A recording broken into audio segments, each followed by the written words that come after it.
علی مقام کے حوالے سے میں نے جو بات عرض کی کہ عقیدہ ہیں، اس پر ہی حدیث مبارکہ کی ایک دلیل پیش کر رہا ہوں۔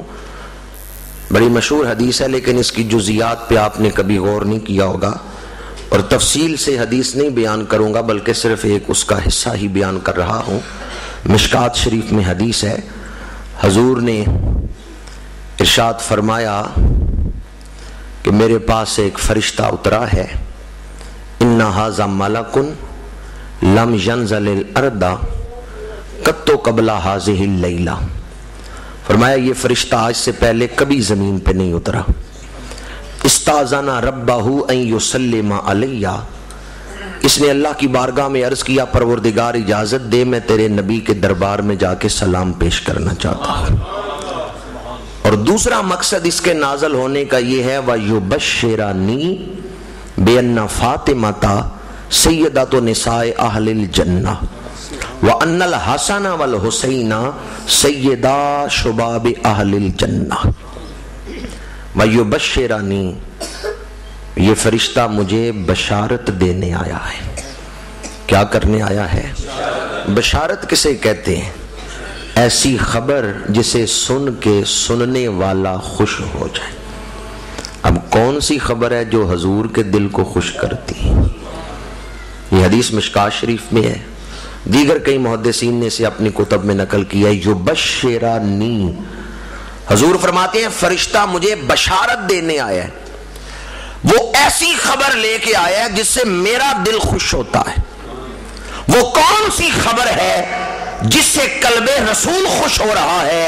وہ خبر ہے بِأَنَّ فَاطِمَةَ سَيِّدَةُ نِسَاءِ أَهْلِ الْجَنَّةِ، وہ خبر ہے وَأَنَّ الْحَسَنَ وَالْحُسَيْنَ سَيِّدَا شُبَابِ أَهْلِ الْجَنَّةِ، حسنین کی شان بیان کی جائے، حضور کا دل خوش ہو جاتا ہے۔ امتی وہی ہے جو نبی کی خوشی میں خوش ہے، اور جو حضور کی خوشی میں خوش نہیں وہ امتی کہلانے کا حقدار۔ بڑی آپ کی توجہ چاہوں گا، جو یہ کہنا اس بات سے حضور کو خوشی ہوتی ہے اور کہ مجھے نہیں ہوتی، ایمان کا جنازہ نکل جائے۔ امام احمد بن حنبل رحمت اللہ تعالی علیہ بیان فرما رہے ہیں حضور کو کدو شریف پسند تھا۔ محفل میں بیٹھے ہوئے ایک آدمی نے کہا مجھے تو پسند نہیں، انہوں نے فرمایا دوبارہ کلمہ پڑھو تمہارے ایمان کا جنازہ نکل گیا۔ اس نے کہا کیا کدو شریف کو ناپسند کرنا کفر ہے؟ آپ نے فرمایا نہیں۔ کسی اور موقع پہ تو بات کی ابتدائی یہاں سے کرتا اور کہتا مجھے کدو شریف پسند نہیں تو کفر کا فتویٰ نہیں تھا، لیکن یہاں تو نے حضور کی پسند کے مقابلے میں اپنی پسند بیان کی۔ یہاں تو حضور کی پسند کا ذکر ہو رہا تھا اور تو نے حضور کی پسند کے مقابلے میں اپنی پسند بیان کی ہے۔ تو نے حضور کی پسند کو ہلکا جانا ہے، تو نے حضور کی پسند کی تخفیف کی ہے، اس لیے تیرے ایمان کا جنازہ نکل گیا۔ امتی وہی ہے جو نبی کی خوشی میں یبشرنی، فضائل حسنین بیان کیے جائیں تو حضور کا دل خوش ہو جاتا، اور فضائل حسنین سن کے جس کا دل خوش ہو سمجھے اسے قلب رسول سے فیض مل رہا ہے۔ آج یہاں موضوع رکھا گیا صبر حسین۔ حضور اس محفل کی طرف نگاہ فرمائیں اور حضور ملاحظہ فرمائیں کہ میرے نواسوں کی شان بیان ہو رہی ہے تو حضور کا دل خوش ہوگا یا نہیں خوش ہوگا؟ آج آپ اس موضوع پہ محفل سجا کے بیٹھے ہیں جو حضور کو خوش کر دینے والا موضوع یبشرنی، اور ایمان سے بتائیں اگر عشاء کے بعد 2-3 گھنٹے بیٹھنا پڑے اور اس کا بدلہ یہ ملے کہ حضور خوش ہو جائے، تو پھر محفل میں آنے کا سودا سستا ہے یا مہنگا ہے؟ امام الانبیاء کی رضا بہت بڑی نعمت ہے۔ یبشرنی، فرمایا فرشتہ مجھے بشارت دینے آئے بِأَنَّ فَاطِمَةَ سَيِّدَةُ نِسَاءِ أَهْلِ الْجَنَّةِ، کہ میری بیٹی فاطمہ جنتی عورتوں کی سردار، وَأَنَّ الْحَسَنَ وَالْحُسَيْنَ سَيِّدَا شُبَابِ أَهْلِ الْجَنَّةِ، اور حسن اور حسین جنتی جوانوں کے میرا اور آپ کا فیصلہ قیامت کے دن ہوگا کون جنتی ہے کون دوزخی۔ ابھی ہم امتحان میں ہیں، موت کے وقت تک آزمائش میں ہیں، اور نزع کے عالم میں تو شیطان پورا زور لگاتا ہے کہ اس مومن سے ایمان چھین لو۔ ہم تو موت کے وقت تک آزمائش میں ہیں، میرا اور آپ کا فیصلہ تو قیامت پہ رکھا گیا ہے۔ اس دن فیصلہ ہوگا کون جنتی ہے کون دوزخی ہے۔ پانی پرن سہیلیاں تے رنگا رنگ کڑے، پریا اسی دا جانیے جس دا۔ ہمارا فیصلہ تو قیامت پہ رکھا گیا، پر وہ کتنے خوش نصیب ہیں جن کا فیصلہ حضور نے دنیا میں سنا بھی دیا۔ آخر کوئی تو بات ہے، ان کی شخصیتوں میں ان کی ہستیوں میں کوئی تو ایسا راز ہے کہ اللہ کے رسول نے ان کا فیصلہ قیامت پہ نہیں چھوڑا، بلکہ ان کا فیصلہ دنیا میں سنا بھی دیا ہے اور بتا دیا ہے کہ جنت میں ان کا درجہ کیا ہے۔ یہ صرف جنتی نہیں بلکہ جنتی جوانوں کے سردار ہیں۔ ان کی شخصیتوں کی عظمت اور ان کی شان کون بیان کر سکتا ہے جن کا فیصلہ اللہ کے نبی نے قیامت میں نہیں چھوڑا بلکہ دنیا میں بیان فرما دیا ہے۔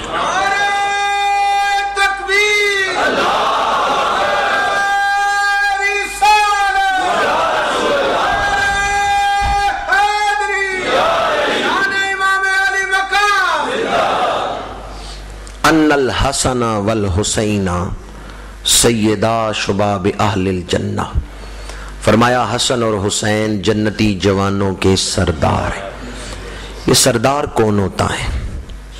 جو اپنے شعبے کے دوسرے افراد سے زیادہ قابلیت و صلاحیت رکھتا ہے، اسے سردار بنایا جاتا ہے۔ علماء کا سردار وہ ہوگا جس کا علم دوسرے علماء سے زیادہ ہوگا۔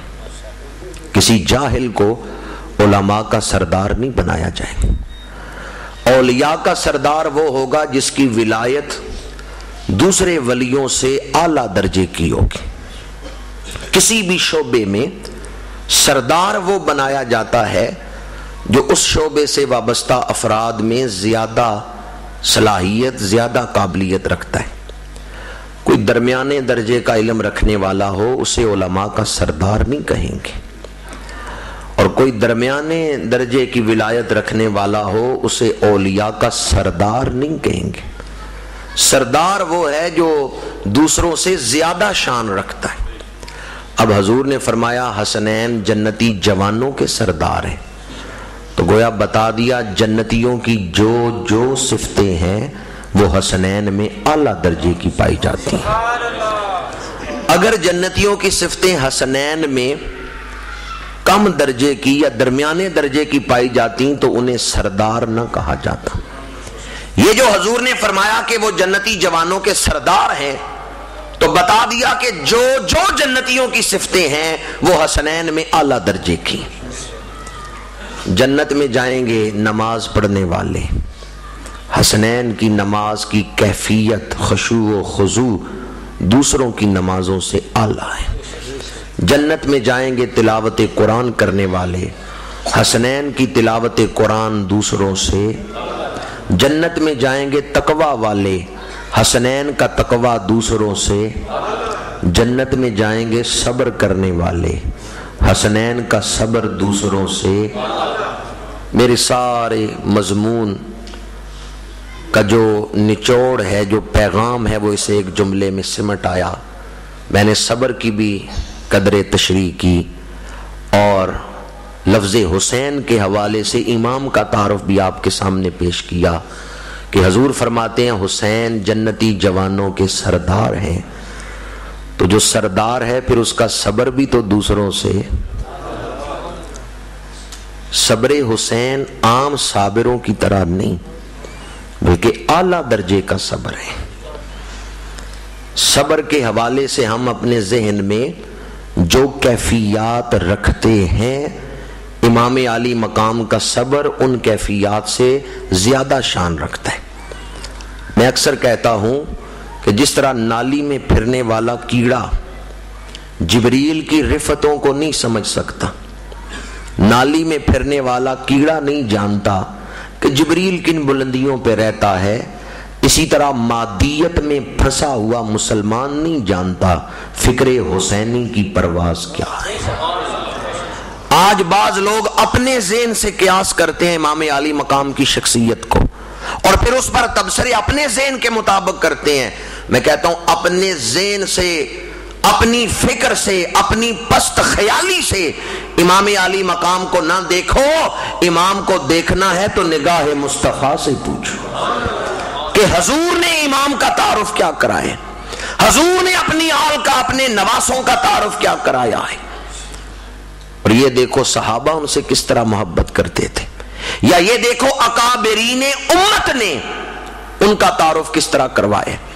آج اگر کوئی یہ کہے کہ Karbala was a political battle not religious, Karbala تو سیاسی جنگ ہے، شہزادوں کی جنگ ہے، اور اس کا دین کے ساتھ تعلق نہیں ہے، اس نے امام کے سارے مشن کی نفی کر دی، اس نے امام کے صبر و رضا کی نفی کر دی، اس نے کہا یہ تو شہزادوں کی جنگ ہے، اس کا دین کے ساتھ تعلق نہیں ہے۔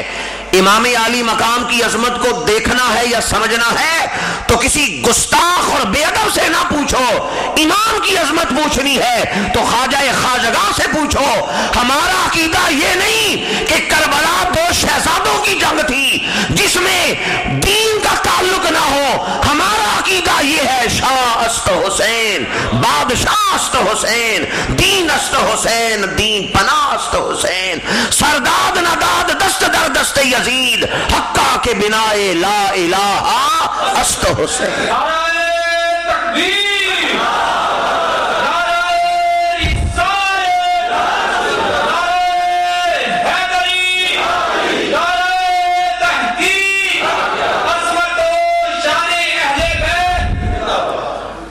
ساٹھ ہجری یزید تخت نشین ہوا، گورنر مدینہ کو خط لکھا، 3 افراد کے نام لکھے کہ جب تک یہ بیعت نہ کریں اس وقت تک انہیں چھوڑنا نہیں۔ ان میں سے ایک سبط پیغمبر امام حسین رضی اللہ تعالیٰ عنہ، دوسرے حضرت عبداللہ بن عمر، تیسرے حضرت عبداللہ بن زبیر، کہ جب تک یہ 3 افراد بیعت نہ کریں انہیں چھوڑنا نہیں۔ گورنر مدینہ ولید نے امام علی مقام کو بلایا، رات عشاء کے بعد امام گورنر ہاؤس میں تشریف لے گئے۔ گورنر مدینہ نے حضرت امیر معاویہ رضی اللہ تعالی عنہ کے وصال کی خبر دی، امام نے تعزیت فرمائی، پھر گورنر مدینہ نے خط دکھایا اور کہا یزید تخت نشین ہو چکا ہے اور اس نے آپ سے بیعت کا مطالبہ کیا۔ امام علی مقام نے فرمایا کہ یزید بیعت کا حقدار نہیں۔ اسلامی حکمران کے لیے ایک میرٹ ہے، اسلامی حکمران میں عدل کا وصف ہونا چاہیے، اور جس میں عدل نہیں، جو ظالم ہے وہ پیشوا نہیں بن سکتا۔ حضرت ابراہیم علیہ السلام کو اللہ تعالیٰ نے فرمایا لا ینال عہد الظالمین، ظالموں سے میرا وعدہ نہیں، یعنی جو ظالم ہے وہ پیشوائی کا حقدار نہیں، وہ حکمران نہیں بن سکتا۔ اسلامی حکمران کے فرائض میں سے ہے کہ وہ ایسا ماحول پیدا کرتا ہے، ایسے احکامات جاری کرتا ہے جن سے مسلمانوں کی آخرت سنورے، وہ مسلمانوں کی آخرت سنوارنے والے احکامات جاری کرتا ہے، اور جسے اپنی آخرت کی پرواہ نہیں وہ دوسروں کی آخرت کی فکر کیا کرے گا۔ یزید کو تو شراب پیتے ہوئے امام علی مقام نے خود دیکھا ہے۔ بعض مورخین نے لکھا ہے حضرت امیر معاویہ رضی اللہ تعالیٰ عنہ کے دور میں ایک دفعہ یزید مدینہ منورہ آیا ہے اور اس نے یہاں کے شراب پی اور امام علی مقام نے خود اسے دیکھا ہے۔ اب امام کو کہا جائے کہ ایسے شخص کی بیعت کر لو تو کیا خیال ہے کہ امام علی مقام جن کی رگوں میں خون حیدر کرار ہے وہ یزید جیسے شخص کی بیعت کے لیے تیار ہو جائیں گے؟ امام نے انکار کیا، فرمایا میرے جیسا شخص چھپ کے بیعت نہیں کر سکتا، اور میں جسے حق نہیں سمجھتا اس کی بیعت نہیں کروں گا۔ ولید بن عقبہ چونکہ گورنر تھا، پڑھا لکھا شخص تھا، اس نے قرآن پاک کی ایک آیت پڑھی، یا ایھا الذین آمنوا اطیعوا اللہ و اطیعوا الرسول و اولی الامر منکم۔ امام اس آیت کی روشنی میں آپ پر لازم ہے کہ آپ